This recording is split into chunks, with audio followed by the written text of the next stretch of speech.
Hi everyone, welcome to my channel. As you know, I am revising my physical chemistry. So this is the revision of the second lecture. So let's start. Atom क्या होता है? Smallest particle होता है element का, जिसका existence independently हो भी सकता है और नहीं भी हो सकता है। जैसे यहाँ पे हमें 7 एलिमेंट्स दिए हैं, जैसे हाइड्रोजन है, इसका सिंबल H होता है और ये इंडिपेंडेंटली एग्जिस्ट नहीं करता है। नेक्स्ट है हीलियम। हीलियम इसका इंडिपेंडेंट एग्जिस्टेंस होता है, सल्फर का नहीं होता है, फॉस्फोरस का भी नहीं होता है, नाइट्रोजन का भी नहीं होता है, ऑक्सीजन का भी नहीं होता है और क्लोरीन का भी नहीं होता है। नेक्स्ट है मॉलिक्यूल्स। मॉलिक्यूल्स होते हैं स्मॉलेस्ट पार्टिकल होते हैं एलिमेंट्स के या फिर किसी कंपाउंड के जो इंडिपेंडेंटली एग्जिस्ट करते हैं। और यहाँ पर मैंने दिखाया है कि एटॉमिक नंबर किसे बोलते हैं और मास नंबर किसे बोलते हैं। एटॉमिक नंबर्स मीन्स कितने नंबर ऑफ प्रोटॉन्स हैं, mass number means protons plus neutrons. Protons निकालते हैं हम mass number minus atomic number. Next इसमें हमें सर ने कुछ क्वेश्चंस करवाए थे, जिसमें हमें इलेक्ट्रॉन्स, प्रोटॉन्स और न्यूट्रॉन्स को निकालना सिखाया था सर ने इसी एटम की। जैसे इसमें सबसे पहले हमें लिथियम का एग्जांपल दिया, इसका एटॉमिक नंबर है 3 और मास नंबर है इसका 7। मास नंबर कितना है? 7, क्योंकि मास नंबर को हम ए से रिप्रेजेंट करते हैं और एटॉमिक नंबर को हम जेड से रिप्रेजेंट करते हैं। Z इसका इज इक्वल टू 3 है। जितना एटॉमिक नंबर होता है किसी भी एटम का, उतने ही नंबर ऑफ प्रोटॉन्स होते हैं, और जितने नंबर ऑफ प्रोटॉन्स होते हैं उतने ही नंबर ऑफ इलेक्ट्रॉन्स होते हैं। तो प्रोटॉन्स कितने हैं? 3, तो इलेक्ट्रॉन्स भी 3 हुए। न्यूट्रॉन्स कैसे निकालना था? A माइनस Z था, 7 में से हमने 3 माइनस किया, 4 आ गया। सेम यहाँ पे नाइट्रोजन में भी सेम किया और Zn में भी सेम किया। पहले हमने एटम में निकाला था, अब हमें निकालना है इलेक्ट्रॉन्स, प्रोटॉन्स और न्यूट्रॉन्स मॉलिक्यूल में।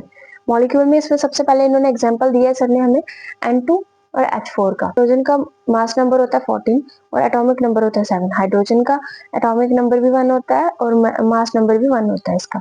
Is equal to summation of number of atoms into Z। Summation of number of atoms means क्या करना है, एटॉमिक नंबर को मल्टीप्लाई कर देना है एक एलिमेंट के उसके नंबर ऑफ एटम से। जैसे नाइट्रोजन का एटॉमिक नंबर होता है 7 और नाइट्रोजन के एटम्स कितने प्रेजेंट है? 2, तो फिर 2 को मल्टीप्लाई कर देना हमने 7 से, जैसे यहाँ पे किया, और उसको समीशन है, इसका मीन्स प्लस करना है। कितने नंबर ऑफ दूसरा एटम है, मल्टीप्लाई करना है उसको उसके एटॉमिक नंबर से। मल्टीप्लाई कर दिया, यहाँ पर उसका आंसर आया 18। तो मीन्स प्रोटॉन हमारे पास 18 है। 18 प्रोटॉन्स होते हैं उतने इलेक्ट्रॉन्स होते हैं, तो इलेक्ट्रॉन्स भी 18 हुए। Summation A minus Z into number of atoms. Summation बीच में मतलब प्लस का sign, minus Z means mass number को माइनस कर देना एटॉमिक नंबर से। 14 में से 7 माइनस के 7 बचते हैं और 1 में से 1 माइनस के 0 बचते हैं। तो 0 इंटू में नंबर ऑफ एटम्स कितने हैं? इसके नंबर ऑफ एटम्स के 2 है, तो फिर हमने यहाँ पे 2 से मल्टीप्लाई कर दिया।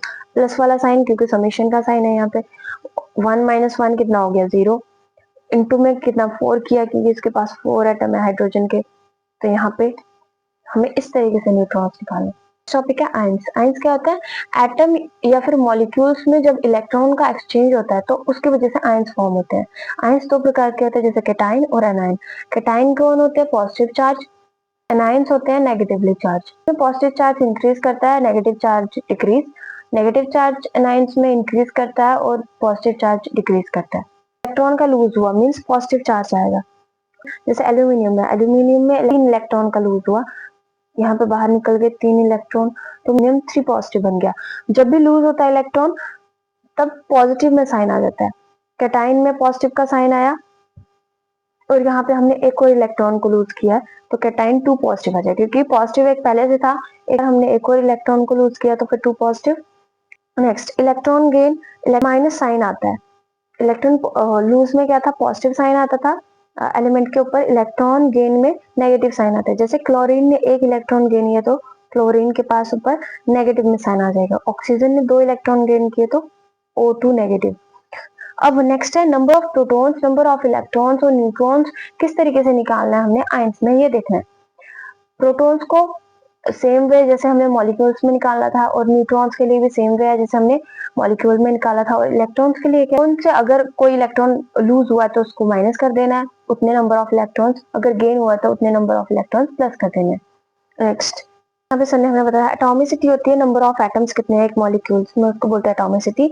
और एक मॉलिक्यूल में एक एटम है तो उसको मोनोएटॉमिक, 2 एटम है तो उसको डायएटॉमिक, 3 एटम है तो उसको ट्राइएटॉमिक। नेक्स्ट एग्जाम्पल दिया है इन्होंने आयंस में कि हमने इलेक्ट्रॉन्स, प्रोटॉन्स और न्यूट्रॉन कैसे निकालना है। तो सबसे पहला इसमें SO4 2 नेगेटिव दिया है। सल्फर का एटॉमिक नंबर होता है 16 और मास नंबर होता है 32। ऑक्सीजन का एटॉमिक नंबर 8, मास नंबर 16। अब हमने प्रोटॉन जैसे हमने मॉलिक्यूल्स में निकाला था उसी तरीके से निकाला है। एटॉमिक नंबर को मल्टीप्लाई कर दिया नंबर ऑफ एटम से, उसको प्लस कर दिया से। ऑक्सीजन का किया, अब हमने एटॉमिक नंबर को मल्टीप्लाई कर दिया हमने नंबर ऑफ एटम से 48।